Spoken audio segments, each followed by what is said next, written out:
I am not supposed to be drinking coffee, but I am because this was an early morning, so whatever.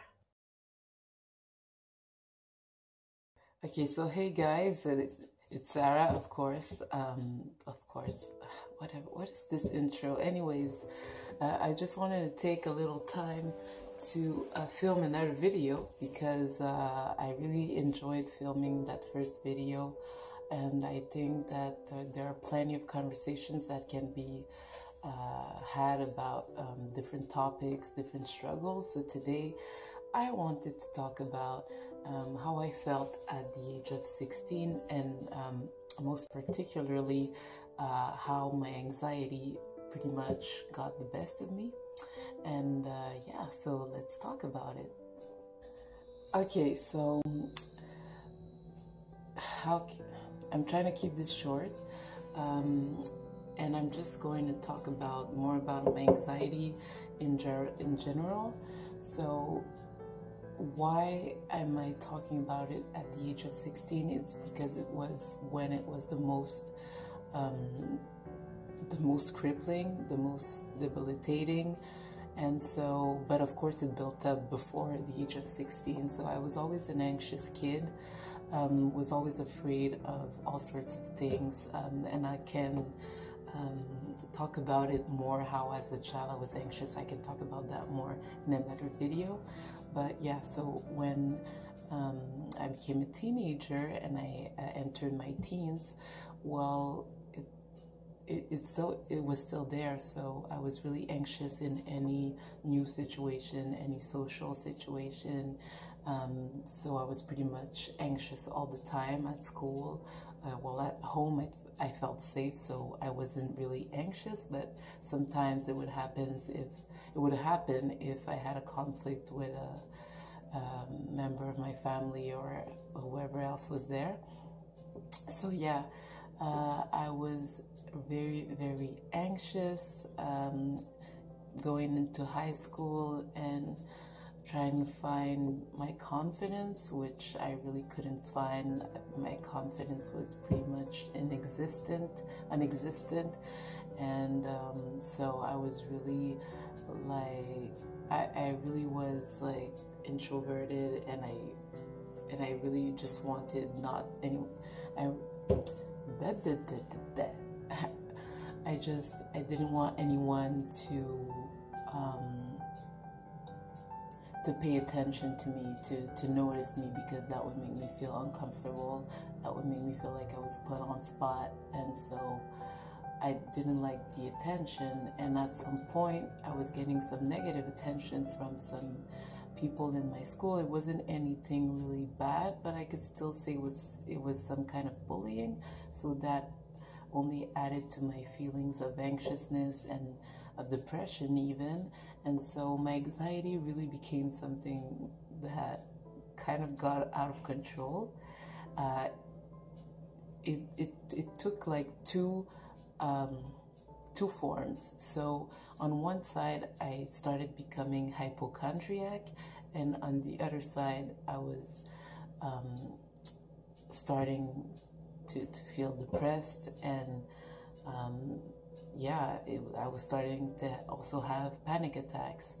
So yeah, having panic attacks, that was really scary. I remember like one time, I don't know what happened. I was supposed to go to my best friend's house, and that didn't work out. And everything that, like, I'm still like that. I'm a person of habit, and I like my schedule to stay the same. Not stay the same every day, but wait a minute. So yeah, so God, I'm having some setting problems, so I'm really sorry. So yeah, I like to stick to a routine, not necessarily like for everything to be the same every day, but if I have something planned for the day, I like my plan to to be what it was supposed to be. I don't like things to change at the last minute or anything to happen that wasn't planned, basically. So yeah, I was supposed to go to my best friend's house, and that didn't work out for whatever reason. I don't remember, but I just started to feel panicky, and I just started crying and crying. But it was more than just crying. It was like I was crying and I couldn't catch my breath, and I was really like I was hyperventilating, and it was really bad. I remember crying for hours, and I was in a room alone, and I was just like, it was horrible. I was bawling my eyes out. Like, I remember my mom checking on me at some point at the beginning, but afterwards she just like let the crisis run its course and be over with. And so that's the major panic attack that I remember from just a little incident. But there were also many other times where for example, I remember if I had to go somewhere and I got lost while getting there, well, I would feel really panicky, and like everything, like a catastrophe had just happened, like everything wasn't working, and I just started to feel like I couldn't breathe anymore, and just feel like the worst had just happened to me, and I couldn't even think, so I couldn't even try to ask for help or anything like that. So the only thing that I did in those moments was call my mother and just be like, okay, well, first of all, I didn't say, can you check how to get to that place because I got lost. No, I was crying and crying, and I was really feeling awful, and I was crying in the phone, and my mom was just telling me to calm down, to breathe, and to just calm the fuck down. So yeah, so there were many other instances where I had panic attacks and other things like that, but it pretty much, it was always for little reasons, in my opinion, for little incidents that basically shouldn't have been so dramatic. So on the other part, I also started being, I would say I wasn't diagnosed that, but I would say that I was hypochondriac, because I was starting, because my anxiety was so bad on a day-to-day basis, I would start to get rashes on my skin. And at that time, I didn't understand that it came from my anxiety. So I just started to research on internet for different diseases. Oh my God, my English. Like, I pretty much, like, I have very good English, especially in writing, but in oral sometimes my pronunciation is not that good, so I'm sorry about that. I just get mixed up in how to say things sometimes, but I'm French Canadian, okay, so accept it. Anyways, so yeah, I would start to research on Google and anything on different diseases, and I fell on one that was called the fifth, wait a second, I'm gonna check on my computer. Yeah, it was the fifth disease. That's the name of the disease, the fifth disease. And because it was mostly, the symptoms were mostly having rashes and all that kind of stuff, I thought that, oh my God, this is what I have. That must be it. So I would wait for my mom to get home, and then when she'd come, I'd rush to her and be all, and rush to her in panic and tell her that I had the fifth disease and that I was going to die or whatever. And that happened at several times with different diseases that I thought that I had.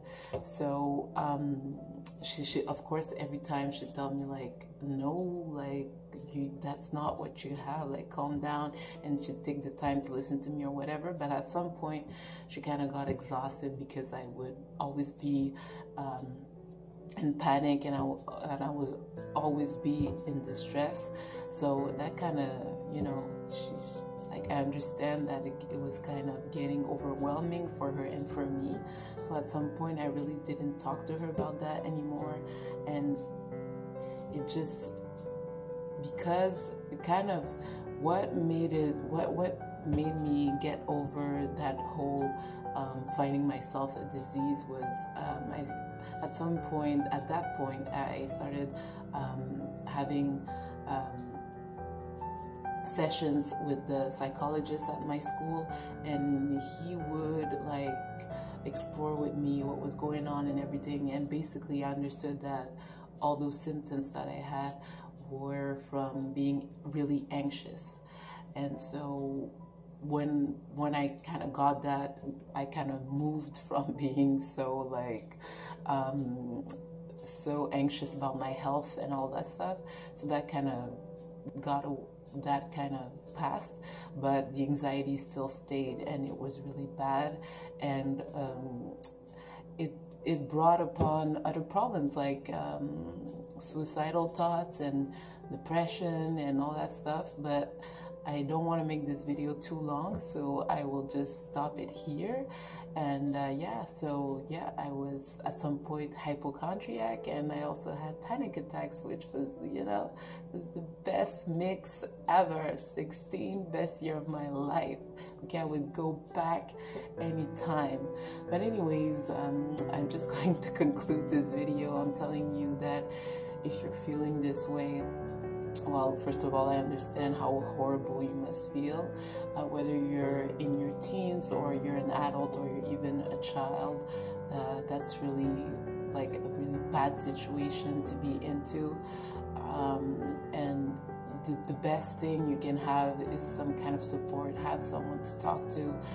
If it can't be your parents or a brother or a sister, try to find help at school, because that can give you another perspective, and that can also like take some of the weight off of your family's shoulders.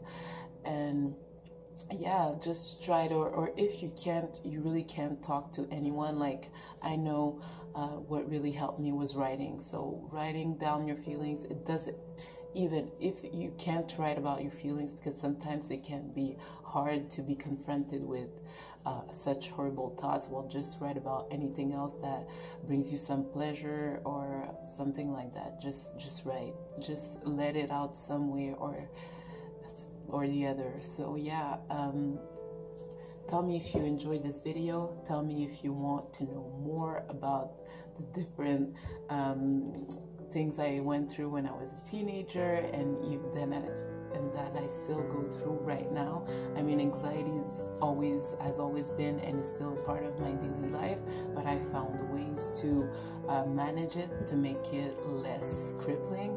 So yeah, all those things are going to be discussed in other videos, but for now, this is all I'm going to share. So I'll see you guys next time, and I hope you have a great day.